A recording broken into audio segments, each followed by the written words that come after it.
Assalamualaikum warahmatullahi wabarakatuh. Waalaikumsalam, Bu Ari. Ibu Alisa, saya mohon izin mengganggu waktu Silakan. sebentar.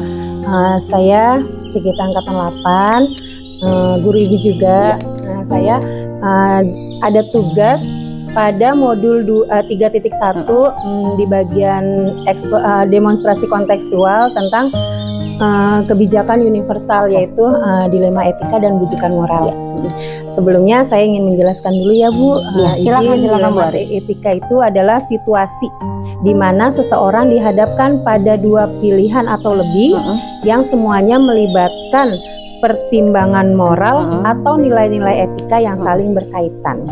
Sedangkan bujukan moral itu adalah upaya yang harus dilakukan seseorang agar mengikuti suatu tindakan atau keputusan berdasarkan pada pertimbangan etika atau nilai-nilai moral tertentu. Ya, dengan kata lain, dilema etika itu terdapat dua permasalahan yang kedua-duanya itu nilainya positif. Sedangkan bujukan moral dua permasalahan di mana nilainya yang satu terdapat nilai yang negatif atau kurang baik dan yang satu nilainya positif. Dalam dilema etika itu terdapat 4 paradigma Ibu. Yang pertama, individu melawan kelompok, kemudian rasa keadilan lawan rasa kasihan, kebenaran lawan kesetiaan, dan jangka panjang lawan jangka pendek. Dan terdapat juga 3 prinsip. Prinsip berpikir berbasis hasil akhir, berpikir berbasis peraturan, dan berpikir berbasis rasa peduli. Lalu terdapat 9 langkah Ibu, izin ya Bu ya. Yang pertama, mengenal adanya nilai-nilai yang saling bertentangan satu sama lain. Lalu menentukan siapa yang terlibat dalam situasi tersebut. Kemudian ada fakta yang relevan dalam situasi tersebut. Terdapat pengujian benar salah, diantaranya uji legal, regulasi, intuisi, publikasi, dan uji panutan atau idola. Lalu terdapat pengujian paradigma tentang benar atau salah. Kemudian yang keenam, ada prinsip-prinsip yang digunakan dari yang tadi prinsip yang sudah disebutkan ya Bu, yang 3 itu. Lalu ada investigasi opsi trilema, ada keputusan yang akan diambil, dan yang terakhir kembali kepada refleksi. Ya begitu. Baik Bu, saya ada beberapa pertanyaan ya Bu ya. Silakan Bu Ari. Selama ini Bu, bagaimana Ibu dapat mengidentifikasi kasus-kasus yang merupakan dilema etika atau bujukan moral? Iya, terima kasih sebelumnya Bu Ari, tadi sudah Ibu dapat ilmu baru nih, informasi baru bahwa ternyata sebagai pemimpin atau kepala satuan pendidikan itu, apa yang pernah mungkin Ibu dan teman-teman kepala sekolah rasakan permasalahan itu ada item dilema etika, ada item bujukan moral gitu, tuh luar biasa. Ibu dapat banyak ilmu dari Bu Uci serta dari Bu Ari selaku CGP di sekolah ini. Tadi Bu Ari bertanya tentang bagaimana Ibu selaku kepala sekolah bisa mengidentifikasi kasus-kasus yang ada di sekolah. Tentunya bicara kasus banyak gitu, nggak tiap hari sih ada kalau di sekolah kita ya Bu Ari, tapi kalau lagi panen ada gitu, maksudnya ada aja gitu. Dari kasus-kasus yang selama Ibu 7 tahun menjadi kepala satuan pendidikan, mengidentifikasinya sebenarnya awalnya sudah pasti ada temuan atau informasi dari apakah guru, apakah komite ataupun dari Tendik. Jadi awalnya itu ada temuan informasi yang disampaikan gitu lah.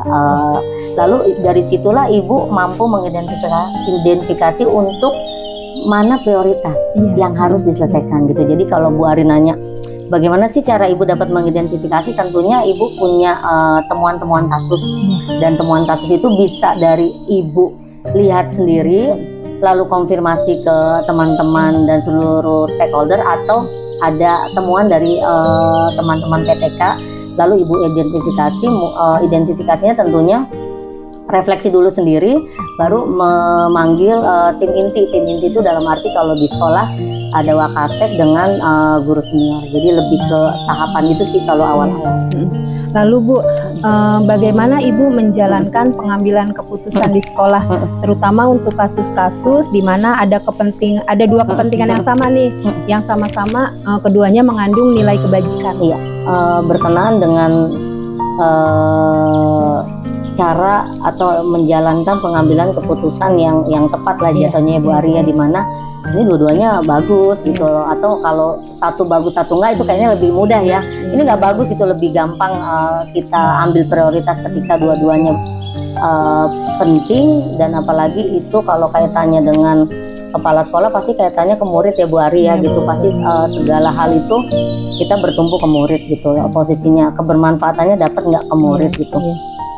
Itu tentunya pengambilan keputusan dengan adanya kasus-kasus itu, Ibu pergunakan nilai-nilai kolaborasi di sekolah ini. Alhamdulillah 4 tahun di sini Ibu coba untuk meningkatkan, mengasah terus nilai kolaborasi, sehingga kasus-kasus yang muncul itu bisa kita pilih prioritas dan bisa kita ambil solusi. Yang itu kebermanfaatannya adalah untuk siswa gitu. Jadi nilai-nilai kolaborasi itulah yang sampai dengan tahun keempat ini Ibu pakai untuk pengambilan keputusan di sekolah ini. Itu sih yang bermanfaat banget menurut Ibu.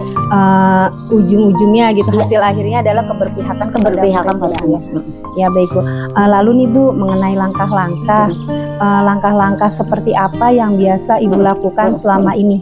Iya, kalau langkah-langkah atau prosedur atau tahapan lah ya Bu Arya. Tadi seperti yang Ibu jelaskan di awal, karena Ibu penganut gitu nilai kolaborasi, karena Ibu nggak mungkin kerja sendiri gitu. Seorang kepala satuan pendidikan itu punya timnya dia adalah yang paling terdekat adalah guru dan tenaga kependidikannya. Selain ada komite, ada masyarakat, ada lingkungan, ada dinas dan sudin, itu tim yang memang kolaborasi, tetapi kolaborasinya agak harus berjenjang gitu. Tetapi dengan Bapak Ibu guru itu lebih cepat. Jadi langkah pertama itu Ibu memang posisinya adanya tim inti dulu. Tim inti itu ya Bu Ari mungkin tahu gitu, ada wakasek, ada tim guru senior yang memang tim inti sekolah, agar prosedur tahapan SOP ketika kita punya permasalahan tidak sendiri kepala sekolah gitu. Kalau ini bagaimana keputusannya, kalau solusinya gimana. Ketika sudah mengurutkan prioritas-prioritas yang harus segera diselesaikan yang mana prioritasnya, baru Ibu koordinasikan di rapat koordinasi yang tentunya kalau itu urgennya tinggi saat itu juga, dengan kolaborasi dengan yang garis keduanya, yaitu Bapak Ibu guru semua. Dan disitulah solusi-solusi akan muncul, apakah solusi dari tim inti yang memang sudah dipilih prioritasnya, atau mungkin malah ada solusi yang akan keluar dari Bapak Ibu guru. Dan ketika di rapat koordinasi itu komunikasi efektifnya dijalankan, insya Allah keputusan yang terbaik dapat untuk menyelesaikan permasalahan di sekolah. Itu sih yang pernah Ibu lakukan dan sampai saat ini masih Ibu lakukan. Baik Bu, lalu nih Bu, hal-hal apa saja yang selama ini menurut Ibu efektif dalam pengambilan keputusan pada kasus-kasus dilema etika? Kalau berkenaan dengan hal-hal apa saja, Ibu lebih ke nilai-nilai kolaborasi dan komunikasi Bu Ari gitu. Jadi ketika sekolah ada kasus yang mau itu kasus harus diselesaikan saat itu, misalkan anak murid mengambil duit temennya, berarti kan harus saat itu diselesaikan gitu. Maksudnya kasus kecil ataupun kasus yang berkenaan besar gitu, misalkan kayak di sekolah kita mungkin Bu Ari tahu dengan murid 600 lapangannya kecil banget, sedangkan kita punya eskul wajib pramuka gitu, sedangkan kita harus berpihak pada anak bahwa anak yang siaga dan penggalang harus ikut gitu. Dan itu salah satu dilema selama 4 tahun ini, dan alhamdulillah 4 tahun ini berjalan lancar. Kita membuat program eskul yang tetap rutin tetapi dengan pembagian jadwal bergantian gitu. Itu salah satu beberapa dilema dan jadwal-jadwal eskul lainnya. Jadi kalau bicara yang efektif itu nilai kolaborasi dan komunikasi serta kerjasama itu akan menghasilkan solusi-solusi baik yang keberpihakan pada anaknya akan terwujud. 3 itu. Jadi dalam kasus ini Bu, yang pramuka itu jadi semua anak merasakan yang walaupun cara bergantian. Baik. Lalu Bu, hal apa saja nih selama ini yang merupakan tantangan Ibu dalam mengambil keputusan yang berkaitan dengan kasus-kasus dilema etika? Iya, tantangannya tentu ketika ingin mengambil solusi gitu, karena pengambilan solusi atau hasil akhir nggak semua mungkin stakeholder atau dalam hal ini Bapak Ibu guru setuju gitu. Jadi perlu ketika Ibu memberikan solusi-solusi itu ada apa ya, tambahan dari solusi itu. Kalau kita pakai ini loh konsekuensinya. Kalau sesuai kelompok A, misalnya kelompok A milih yang ini aja Bu, udahlah ini loh ketidakbermanfaatannya ini loh nanti untuk anak.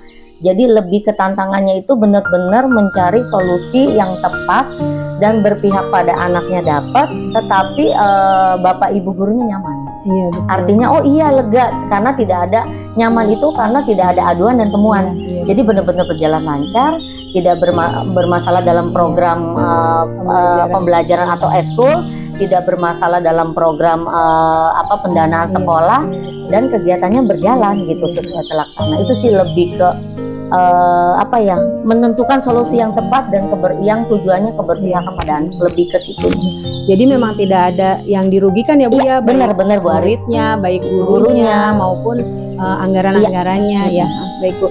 Lalu Bu, apakah Ibu memiliki sebuah tata kala atau jadwal tertentu dalam penyelesaian kasus dilema etika, atau apakah Ibu langsung menyelesaikannya di tempat, atau Ibu memiliki jadwal dulu nih untuk menyelesaikannya? Bentuk atau prosedur seperti apa yang Ibu jalankan? Kalau bicara tentang tata kala, prosedur dan sebagainya, tentunya itu dilihat dari masalahnya Bu Ari gitu. Pasti setiap kepala sekolah akan bilang kalau masalah yang berhubungan dengan anak minjem pincil temannya terus dihilangin, ya hari itu harus selesai gitu ya. Itu layaknya Bapak Ibu guru. Tetapi kalau hal-hal yang urgenitasnya, ada moralnya dan sebagainya, ada etikanya, itu biasanya bertahap. Tapi kalau untuk permasalahan yang memang akan selalu dibahas, itu kita di sekolah kita tiap sebulan sekali ada rapat koordinasi. Tapi jika ada hal-hal permasalahan yang harus segera diselesaikan, kita bisa 3-4 kali dalam hal rapat koordinasi, tetap harus diselesaikan. Jadi kalau berkenaan dengan program sekolah itu nggak sekonyong-konyong dalam waktu sehari 2 hari. Biasanya ada tahapan, karena Ibu selain nanti finalnya di guru, Ibu akan sosialisasikan ke orang tua murid. Maka itu kegiatan kita dengan lapangan yang kecil, dengan eskul tetap berjalan, pembiasaan berjalan, karena selain Bapak Ibu guru sudah menentukan solusi bersama, Ibu mengkonfirmasi ke orang tua murid sehingga tidak ada temuan, aduan atau ocehan ataupun merasa ada yang tidak ikut dan sebagainya. Itu sih Bu Ari lebih ke dilihat masalahnya, seberapa besar masalah itu harus diselesaikan dan seberapa besar prioritasnya, dia prioritasnya nomor berapa. Baik Bu, lalu Bu, adakah seseorang dari guru Ibu atau dari luar, atau faktor-faktor apa nih yang selama ini mempermudah atau membantu Ibu dalam mengambil keputusan dalam kasus dilema etika? Ya, kalau bicara seseorang berarti kan orang gitu ya, di luar kita. Kalau Ibu lebih ke tim gitu loh. Ketika Bu Ari bilang ada nggak sih Bu seseorang atau satu orang gitu ya, Ibu lebih ke faktor tim kerja Ibu. Artinya bukan tim inti, tetapi seluruh stakeholder yang ada di sekolah, Bapak Ibu guru, tendik, komite sekolah gitu. Jadi salah satu faktor yang alhamdulillah di sekolah kita Bu Ari bisa unggul karena adanya kolaborasi dengan sesama stakeholder. Jadi apapun masalahnya langsung diambil, ini masuk kategori prioritas berapa, dibahas ke tim inti, lalu dikonfirmasikan beberapa solusi pilihan, konfirmasikan ke Bapak Ibu guru agar semua tahu, baru ketuk palu, baru bisa disosialisasikan ke orang tua murid. Jadi lebih ke faktornya itu lebih ke tim dan tim stakeholder sekolah plus kolaborasi. Iya, jadi di sini Ibu tidak maksudnya kan Ibu sebagai pimpinan saya sebagai pimpinan saya langsung bisa menyelesaikan sendiri. Berarti memang dikoordinasikan dengan tim kerja Ibu ya Bu. Baik, dari semua hal yang disampaikan, pelajaran yang Ibu petik nih dari pengalaman Ibu selama ini dalam mengambil keputusan dilema etika itu. Ya, dari pembelajaran 7 tahun jadi kepala sekolah atau 4 tahun di sekolah ini, di SDNRBS 1 ini, Ibu lebih yang dapat Ibu petik dari semua masalah sekolah gitu lah, mau itu guru, mau permasalahan murid atau antar komite, kita itu butuh tim kerja, tim kerja yang solid, dalam arti itu kolaborasi kalau bahasa kita, dan komunikasi yang efektif. Itu sih Bu Ari gitu, ketika Bu nanti masih ada masalah juga gitu, kita udah melakukan kolaborasi dan komunikasi, berarti bukan masalahnya di kita gitu. Ibu lebih ke situ sih memetiknya, bahwa dengan pengalaman pengambilan keputusan dengan berbagai macam masalah, Ibu sangat membutuhkan tim kerja, kolaborasi dan komunikasi efektif. 3 itu gitu, karena nggak mungkin Ibu memutuskan sendiri, nggak mungkin semuanya Ibu, karena nantinya dari hasil bersama-sama itu akan terlihat masalah itu selesai, bahwa terlihat itu tidak akan ada masalah itu lagi muncul, walaupun masalah lain muncul Bu Ari gitu, tapi masalah yang sudah kita berikan solusi tidak akan muncul. Itu sih lebih ke situ. Baik sekali Bu. Ya, intinya kolaborasi dan komunikasi, tim kerja, komunikasi. Baik Ibu, saya rasa cukup pertanyaan Bu Ari. Wawancaranya cukup banyak ya Bu. Terima kasih Bu Ari ya. Ibu juga dapat ilmu baru nih dari Bu Uci dan Bu Ari, alhamdulillah. Iya Bu. Baik Bu, terima kasih banyak. Sama-sama Bu Ari. Wabillahi taufiq wal hidayah. Wassalamualaikum warahmatullahi wabarakatuh.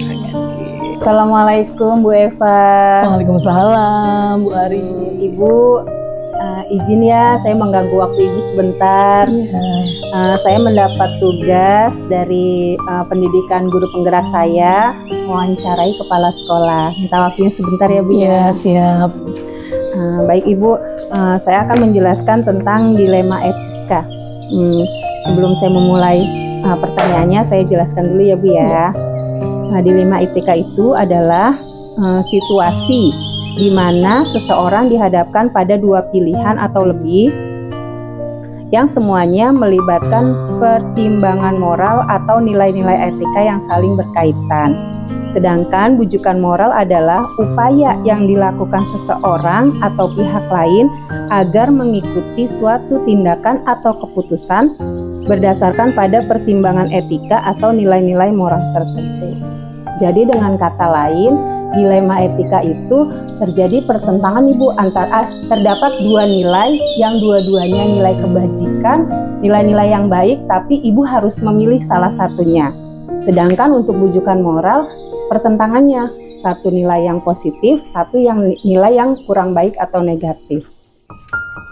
Untuk dilema etika sendiri, terdapat 4 paradigma, 3 prinsip dan 9 langkah dalam pengambilan keputusan.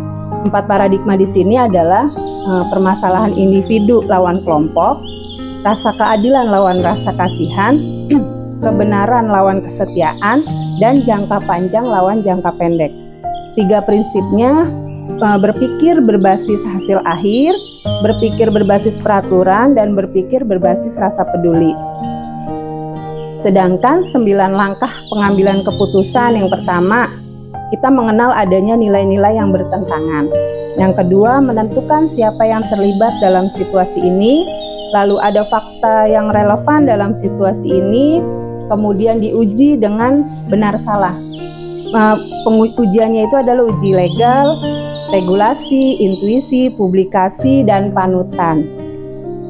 Lalu yang kelima, menguji paradigma yang tadi di atas yang sudah dijelaskan benar atau salah, kemudian prinsip-prinsip yang digunakan yang 3 tadi, lalu ada investigasi opsi trilema, keputusan yang diambil, dan akhirnya refleksi, melihat kembali yang diambil kemudian direfleksikan Ibu. Saya lanjut wawancaranya tadi ya Bu ya.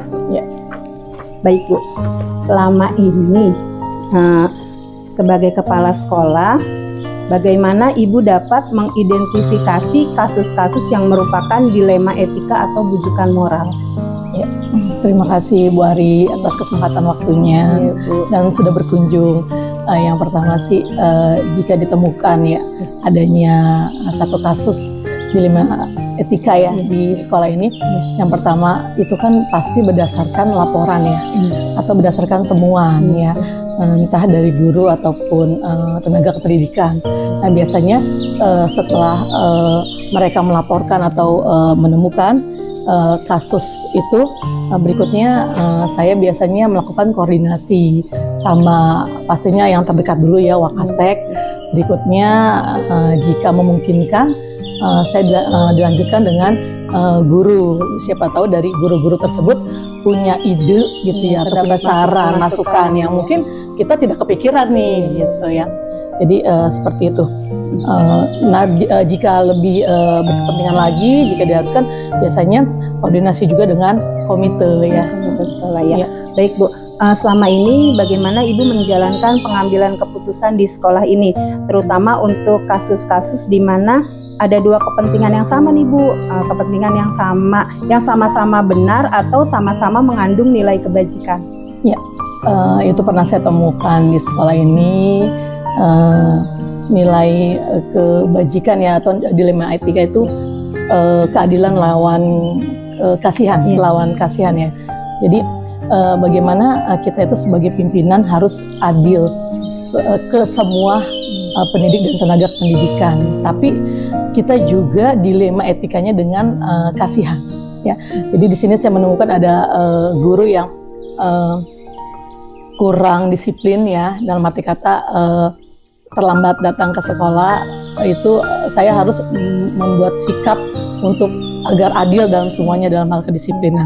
Tapi satu sisi saya juga berpikir kasihan karena rumahnya yang jauh ya, dengan beberapa kendaraan yang harus dilewati. Nah itulah dilema etika saya kepada beliau. Jadi salah satu solusinya ya saya memanggil beliau ke sini, kita diskusikan bersama cara terbaiknya seperti apa sehingga beliau tidak terlambat lagi datang ke sekolah.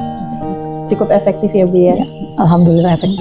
Lalu Bu, langkah-langkah atau prosedur seperti apa yang biasa Ibu lakukan selama ini?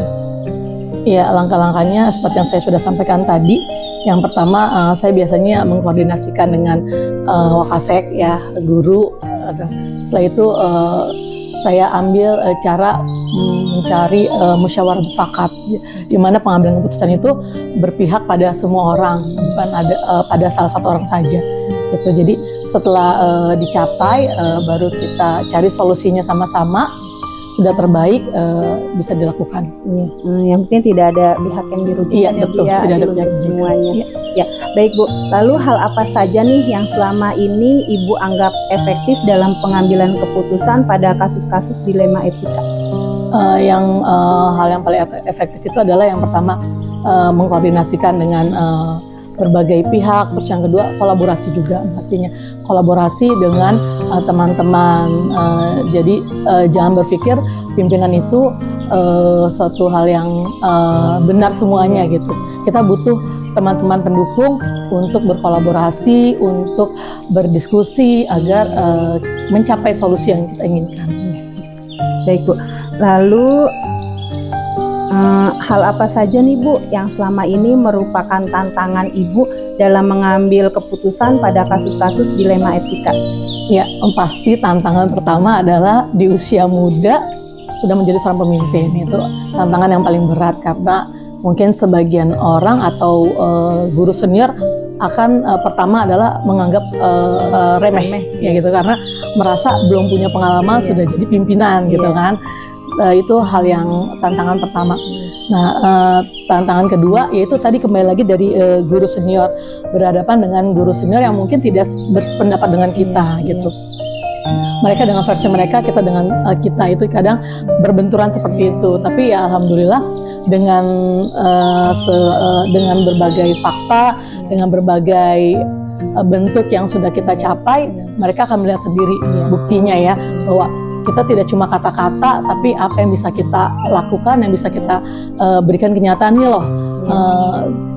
Saya sebagai pimpinan tuh bukan cuma ngomong saja, tapi ini loh yang bisa saya buktikan. Gitu. Ya mungkin dipikir kamu kan lebih muda dari aku, betul, mungkin seperti jadi rasanya gimana ya, anak kecil gitu. Ibaratnya begitu ya Bu ya, kalimat kasarnya seperti itu. Lalu Bu, apakah Ibu memiliki sebuah tata kala atau jadwal tertentu dalam sebuah penyelesaian kasus dilema etika? Lalu apakah Ibu langsung menyelesaikan di tempat saat itu juga, atau memiliki sebuah jadwal untuk menyelesaikannya. Selain jadwal, bentuk atau prosedur seperti apa yang Ibu jalankan? Ya, kalau untuk tata kala atau aturan jadwal seperti itu, kita lihat dari skala prioritas ya. Jadi kalau kita melihat mana ini yang lebih darurat, ya itu yang kita dahulukan. Pastinya kita diskusikan juga ya, musyawarahkan juga untuk mencapai kata mufakat gitu. Jadi tidak berpihak pada siapapun, tapi untuk kemajuan sekolah, untuk kebaikan bersama ya Bu ya. Lalu Bu, adakah seseorang atau faktor-faktor nih yang selama ini mempermudah atau membantu Ibu dalam mengambil keputusan dalam kasus-kasus dilema etika? Kalau dibilang mempermudah, enggak ya.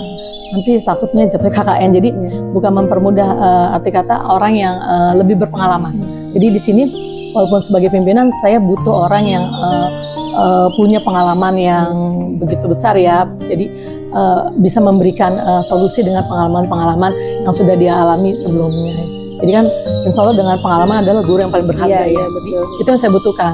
Dengan pengalaman yang mereka dapatkan, yang mereka sudah lalui, ada solusi yang bisa kita bahas bersama. Yang udah disampaikan, pembelajaran apa nih yang bisa Ibu petik dari pengalaman Ibu mengambil keputusan dalam dilema etika? Ya, jadi pengalaman atau pembelajaran apa ya?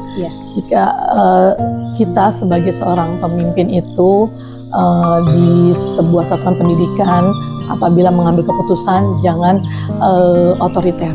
Jangan merasa kita ini seorang pimpinan, jadi mengambil keputusan benar-benar dari kita, tapi perlu kita lakukan musyawarah mufakat agar apa yang menjadi solusi buat kepentingan kita bersama. Jadi intinya kolaborasi dan musyawarah mufakat. Musyawarah dan kolaborasi, menggali lagi masukan dari teman-teman dari orang lain ya Bu ya. Baik Ibu, saya kira cukup wawancara kali ini. Saya terima kasih banyak atas waktunya Ibu. Baik Ibu, terima kasih ya. Iya, sama-sama Bu Ari. Assalamualaikum. Waalaikumsalam.